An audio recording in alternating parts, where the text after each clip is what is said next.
आज हम बात करते हैं कि टोटल हिप रिप्लेसमेंट के बाद कौन सी एक्सरसाइजेज या मूवमेंट्स रेस्ट्रिक्टेड होती हैं या वर्जित होती हैं या प्रोहिबिटेड होती हैं। सो टोटल हिप रिप्लेसमेंट में जैसा कि आप जानते हैं कि हिप जॉइंट के जो कि डैमेज हो चुका है उसकी जगह कुछ कंपोनेंट्स लगा दिए जाते हैं, पूरा बॉल चेंज कर दिया जाता है और कप को भी रिसर्फेस किया जाता है। तो इसमें जो रेस्ट्रिक्शंस होते हैं मेनली दो कारणों से होते हैं। एक, डिसलोकेट ना हो जाए, जो हमने इम्प्लांट डाला है कब उसमें से बॉल वापस निकल ना जाए, that is number one reason. दूसरा कारण होता है कि ऐसी कोई मूवमेंट्स हैं जो कि इम्प्लांट की लाइफ को कम करती हैं, अगर बार बार की जाए उस वजह से उन मूवमेंट्स को हम रेस्ट्रिक्ट करते हैं। सो डिसलोकेशन जो काइंड ऑफ एक्यूट कॉम्प्लिकेशन है वो अचानक से होता है, जिसमें काफी दर्द होता है। वो तब होता है जब जॉइंट सर्जरी के बाद, हिप रिप्लेसमेंट के बाद हमारी लेग की मूवमेंट नॉर्मल या नेचुरल से बहुत ज्यादा या तो अंदर की तरफ इंटरनली रोटेट हो जाए या बहुत ज्यादा फ्लेक्स हो जाए, टांग जो है वो चेस्ट की तरफ बहुत ज्यादा हम मोड़ लें। वैसे कंडीशन में जॉइंट जो नया डाला है वो डिसलोकेट हो सकता है। इसीलिए हम पेशेंट्स को ये बताते हैं कि कोई भी ऐसी मूवमेंट जिसमें कि हिप जो है वो बहुत ज्यादा अंदर पेट की तरफ जा रहा है या चेस्ट की तरफ लग रहा है, वो वाली मूवमेंट, जैसे कि नीचे बैठना, उकड़ू होके बैठना, वो अवॉइड करना चाहिए। सोते वक्त भी बहुत अंदर तक पैर को ले जाना, वो अवॉइड करना चाहिए। और दूसरा, इंटरनल रोटेशन जो भी मूवमेंट होते हैं, जैसे सोते वक्त कई बार पैर अगर दोनों टच हो जाए बहुत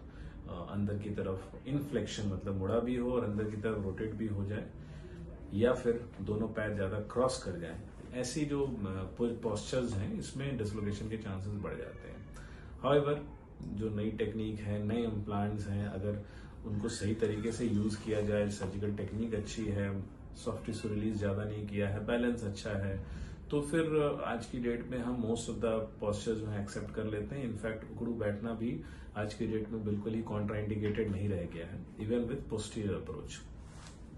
दूसरा जो कारण है जिसमें कि मूवमेंट रेस्ट्रिक्ट करना होता है वो है इम्प्लांट की लाइफ को बढ़ाने के लिए, क्योंकि इस इम्प्लांट में एक कंपोनेंट होता है पॉलीइथिलीन, जो कि एक, बाकी जो मेटल्स हैं जो कि हार्ड स्ट्रक्चर्स हैं, बस पॉलीइथिलीन है वो सॉफ्ट स्ट्रक्चर होता है। तो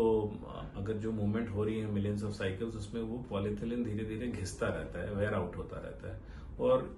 वो काफी स्लो वेयरिंग होती है, जिसकी वजह से इम्प्लांट जो है वो कई 20-25 साल तक, 30 साल तक भी सर्वाइव कर जाता है। लेकिन अगर कुछ मूवमेंट्स हों जिनमें कि ये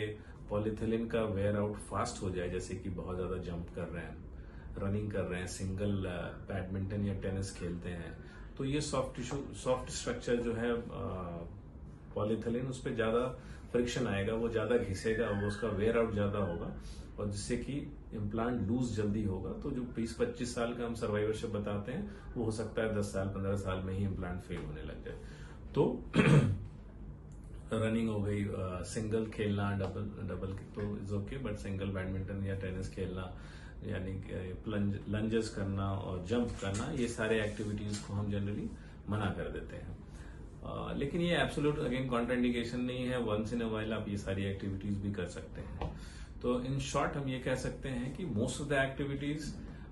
इवन जो पोस्टीरियर अप्रोच जो ट्रेडिशनल टेक्निक है, उसमें भी most of the activities are now allowed after surgery, if